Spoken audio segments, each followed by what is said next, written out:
స్తున్నాము. చుక్క నీరే చుక్క నీరే ఒక్క పూట సిక్కదాయే వచ్చి దాహం తీర్సవయ్యా ఊరికి పచ్చి గంగని పంపవయ్యా పైరుకి రెక్కలన్నీ ముక్కలాయే డొక్కలన్నీ సిక్కిపాయే వచ్చి కట్టం తీర్సవయ్యా సీమకి సచ్చి నీకే పుడతా మళ్ళీ జన్మకి మొక్కలన్నీ మొక్కుతా ఉన్నాయి దిక్కులన్నీ తొక్కుతా ఉన్నాయి గుక్కల్లోకి గుండెలు చేరి వెక్కి వెక్కి నిక్కుతా ఉన్నాయి నల్ల మబ్బు నల్ల హంసాయే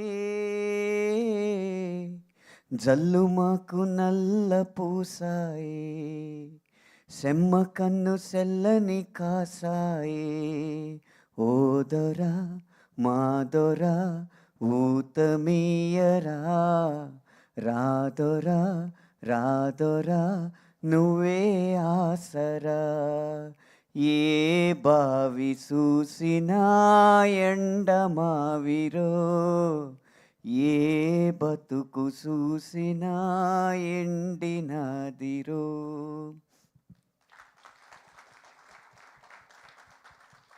ఇంత అంగరంగ వైభవంగా సంబరంగా జరుపుకుంటున్న ఈ సక్సెస్ మీట్లో ఈ కరుణరసాత్మకమైన పాట ఏంటని మీకు సందేహం రావచ్చు. ఏకో రస కరుణ ఏవా అని భవభూతి గారు చెప్పారు. నవరసాలని గనక ఒక రేఖ మీద వేస్తే ఈ చివర కరుణ రసం ఆ చివర రౌద్రం ఉంటుంది. కానీ ఈ సినిమాలో ఒక కంట్లో కరుణ రసం ఒక కంట్లో రౌద్ర రసం పండించిన ఘనత నందమూరి బాలకృష్ణ గారికే చెందింది. ఆ రెండింటిని సమతౌల్యపరచడం అంటే ఎంతో అనుభవజ్ఞుడైన నటుడికే అది సాధ్యపడుతుంది. ఈ కథ బాబీ గారు చెప్పినప్పుడు నాకు తట్టిన ఒకే ఒక్క పదం గుర్రంపై నరసింహం అన్నది. డేగా డేగా అన్న పాటలో గుర్రంపై నరసింహం అనేది బాలకృష్ణ గారి స్వారీ చూసిన తర్వాత తట్టిన పదం అన్నమాట. చాలామందికి ఏముంది గుర్రం మీద వస్తున్నారు కదా అనుకోవచ్చు. ఈ గుర్రపు స్వారీ అనేది వయస్సు అనేది కేవలం సంఖ్య మాత్రమే. ధైర్యానికి వయసుతో సంబంధం లేదని నిరూపించే ఘట్టం ఆయన చేసిన గుర్రపు స్వారీ. మనకందరికీ గుర్రం రెండు కాళ్ళ మీద నుంచుంటే చూపులకు చాలా బాగుంటుంది. దాన్ని హార్స్ రైడింగ్ ప్రక్రియలో రేరింగ్ అంటారు. అది ఏమాత్రం బ్యాలెన్స్ తప్పినా గుర్రం తన బరువు తన మొయ్యలేక పైకెళ్ళిన గుర్రం వెనక్కి పడితే గుర్రం మీద ఉన్న వ్యక్తి కింద పడతాడు. ఆ వ్యక్తి మీద 400 కేజీల గుర్రం పడుతుంది. 400 కేజీల ఒక బండ మన మీద పడితే ఎంత రిస్కో హార్స్ని రేరింగ్ చేయడం అంత రిస్క్.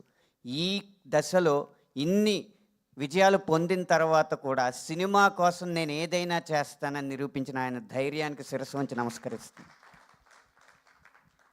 ఆ గుర్రంపై నరసింహంలో సింహం నాయకుడైతే ఆ సింహ గర్జన మాత్రం ఈ సినిమాకి నేపథ్య సంగీతం ఇచ్చిన తమన్ గారిది. మనకి దృశ్యం ఎంత గంభీరంగా కనిపిస్తుందో ఆ నేపథ్య సంగీతం కూడా అంత అద్భుతంగా వినిపించబట్టి డాకు మహారాజ్ అన్న సినిమా విజయానికి ఒక మెట్టు పైనే ఉంది కానీ విజయంతో సరిపెట్టుకోలేదు. దానికి మూల కారణమైన తమన్ గారికి మేము కృతజ్ఞతలు తెలియజేస్తున్న బృందం తరపున. ఈ సింహం గుర్రం ఈ స్వారీ చేయడానికి కావలసిన నేలను సమకూర్చింది మాత్రం దర్శకుడు బాబీ గారు. ఇప్పటి వరకు బాబీ గారి సినిమాలు ఒక ఎత్తు, ఇప్పటి నుంచి బాబీ గారి సినిమాలు ఒక ఎత్తు అనడానికి ఈ ఎత్తుకి మధ్య వారధిగా డాకు మహారాజ్ చరిత్రలో నిలిచిపోతుందని నేను మనస్ఫూర్తిగా విశ్వసిస్తున్నాను.